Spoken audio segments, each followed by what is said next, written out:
It deals with why is it that so many times we want to change a behavior, but we can't. We know what we should do, but we don't do it. And it gets into the why and the identity, our very identity. So we're going to talk about the three aspects of behavioral change, according to researchers and psychologists.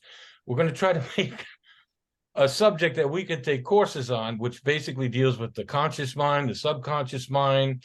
We're going to talk about the neocortex, the limbic system in the brain, and we're going to try to relate all of this to keto in 15 minutes or less. So if I can do that, I hope that you guys will give me a thumbs up, because we're going to take a lot of complicated stuff, make it simple.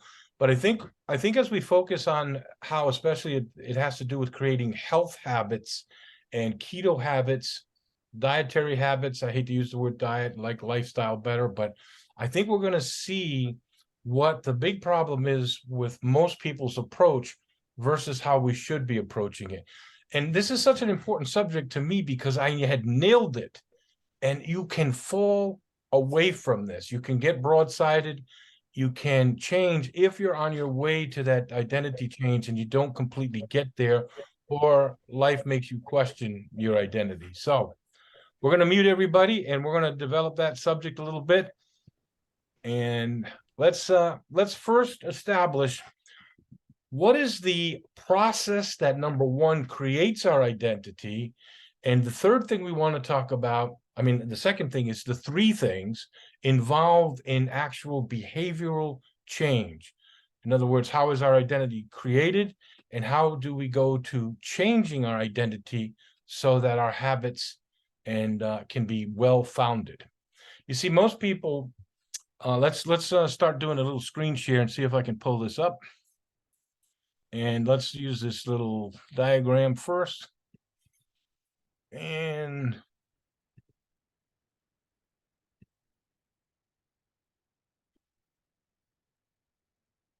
here is the circle that we had spoken about once before.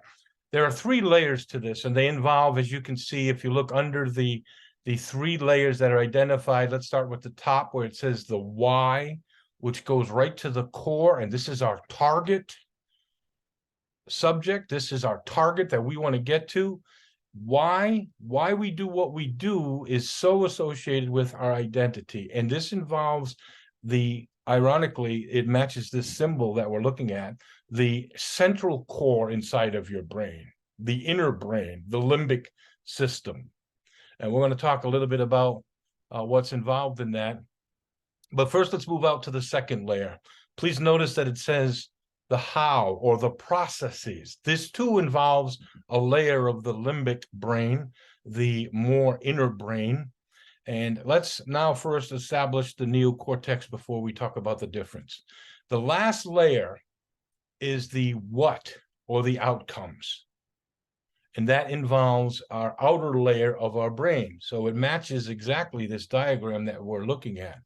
Now, most people, where would you say when they're beginning to change a habit or install health habits or a diet, what level would you say that they started at? Now, I know I muted everybody, so it's a rhetorical question, but wouldn't you agree that they start at, they're looking for outcomes? Most people are on a diet because they want to lose some pounds. They want to firm up, or they want to gain some strength. They want to look better, have respect. They're looking for an outcome. Now, that can be a place to start, but here's the problem. If that is the only place that we stay in our journey towards health, very likely we will be knocked off track, or at the very least, we will experience the yo-yo effect. We'll have up days and down days, but our consistency will suffer, and in the end, we'll feel like we're just frustrated and we cannot do this. You do not want to stay looking for outcomes. You do not want to be the guy who says at a party, oh, no, thanks for that dessert. I'm on a diet. I can't eat that now. See, now that's not an identity, is it? That's somebody who's just working on an outcome. You can see the difference from the person who says, I don't eat unhealthy food, thank you. That would be an identity. So let's go now to the second layer, the processes. Now, this is a little better. And if you could get to this process, you're on your way to an identity, because the process, or the systems, I call it sometimes, are your habits that have been established. They are routines. Now, in order to appreciate why that's so important, it's important to realize how the brain works. Let me say this.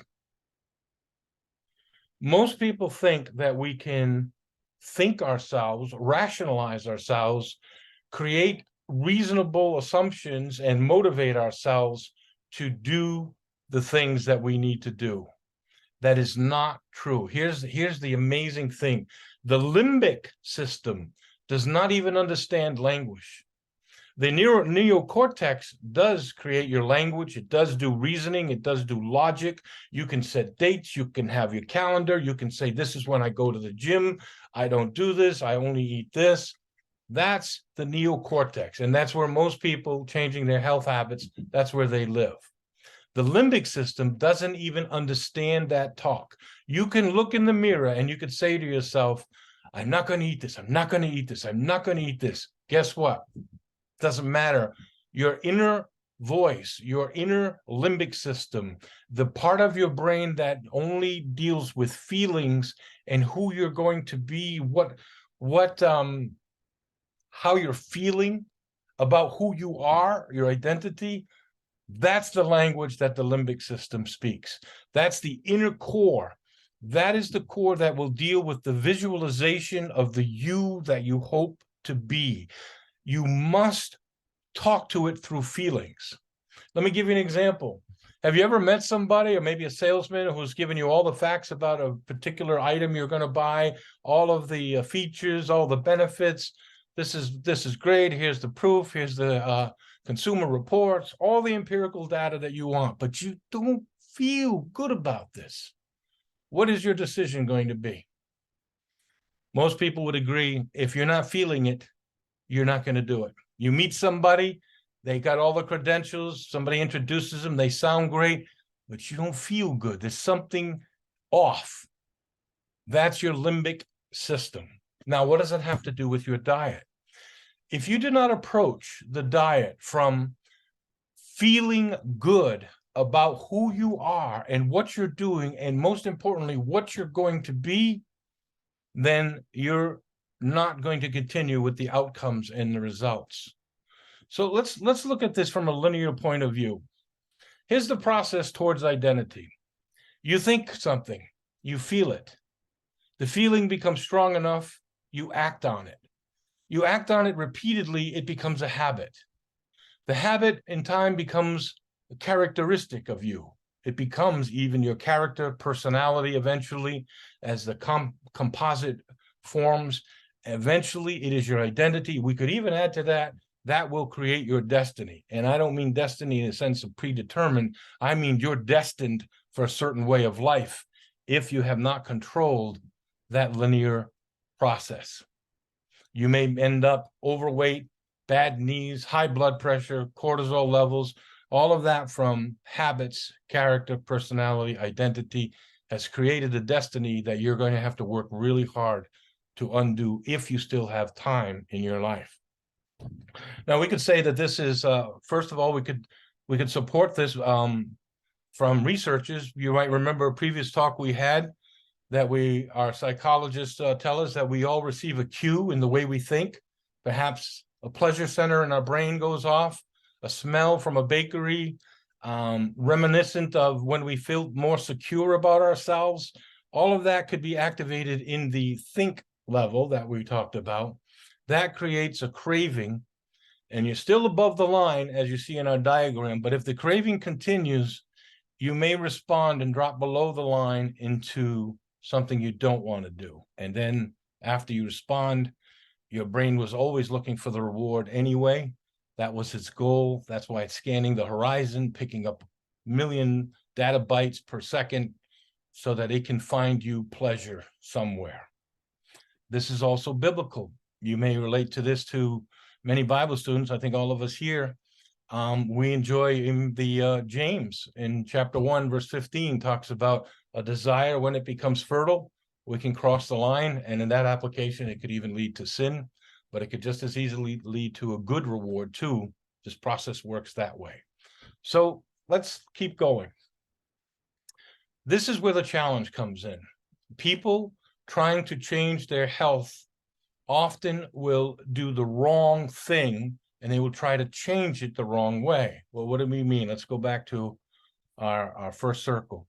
They will focus on the outcomes rather than going right to the limbic system and creating responses or habits that eventually make them feel good about themselves. That's this process we're talking about. Think about the right things, the benefits of your healthy diet. Feel good that you can actually attain this. And we're going to talk about a way to shortcut that in a minute. But then you take an action and you begin to repeat those actions, and you start seeing and believing in your subconscious mind or your non-conscious mind that I can do this. This is helping me. This is a good thing. This is the new me. Now what happens? Your subconscious or non-conscious mind starts to believe what your habits are doing. They start saying, this is the new me. I have evidence of that by every act I perform that is consistent and congruent with the healthy version of me. That begins to change the personality and the identity. Now let's see what else could help us even accelerate that. Rather than staying with the outcomes and the willpower, we want to go to this venue. We want to have that linear process through our neocortex, our realistic, reasonable, calendar-based mind that does have a place. It is good. In fact, you can get there to the new identity this way. It just takes a long time, and it's hard, and usually involves mostly willpower, and that's the dangers. But if you go to the thinking section that we have asterisk in the feeling section, and you begin to go inside your mind, I please don't misunderstand me when I say this, and I encourage meditating, getting your mind calm, bringing yourself into what they call like an alpha level or even a theta level, which is getting close to sleep, and theta even into sleep, and then imposing the visual of the man or woman that you hope to be, the new you in the future.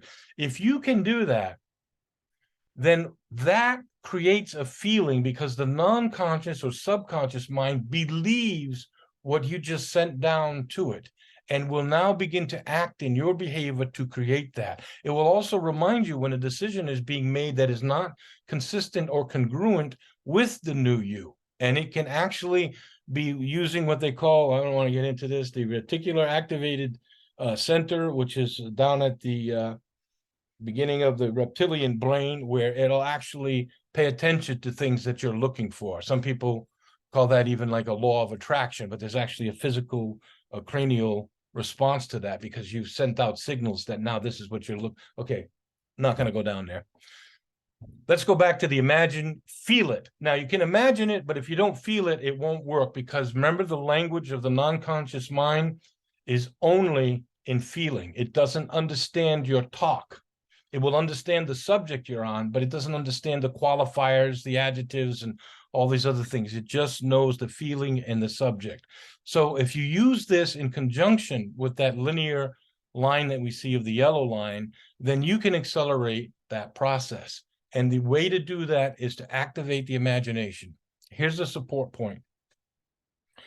Olympic coaches have found that if they put on the electrodes and the EEG and all of the transmitters and tie people up who are Olympians, and they have them run through their exercise or their competition in their mind prior to the actual event, while they're sitting in a chair or laying down, as they go through each sequence of the event, as they begin to run, guess what the muscles start doing?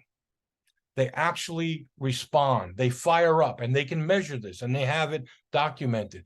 Your body and yourself does not know the difference between the imagining and the feeling of what you're doing versus the actual response. So we can shortcut all those think, feel, act, habit, character, personality, identity. We can go through our imagination and visualizing with feeling to the new you, and that will support the actual tangible calendar that we're working on. So let's sum this up. If we combine the logic, the neocortex, with the imagination and the feeling in our limbic system, then we think about the new us, and we make all of our current decisions based on the future us. That creates a feeling of excitement and anticipation.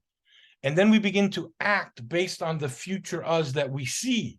And that creates a sense of whatever the past was is gone. This is the new me, and I'm excited and invigorated about my new life. That supports the actions and the habits. And once those habits continue to form, you are sending a visual or tangible evidence to your brain that the new you is in process. And the subconscious mind will cowboy up and back you up. Character, personality begins to change. You feel good about yourself. You get more excited, and the cycle goes on and on as your new identity becomes a reality in a very fast time if you combine these two actions. So consistent acts, habits give evidence of the new you. Your feelings about yourself, your subconscious believes and supports you. Your conscious and subconscious mind are congruent. Now that is a very important word. They are all the arrows are lining up. What you think you are, what you are doing, and what you will be, they are all consistently and congruent. And you'd be amazed at the way the progress can take place. So you have changed your belief about who you are, and your identity is now new.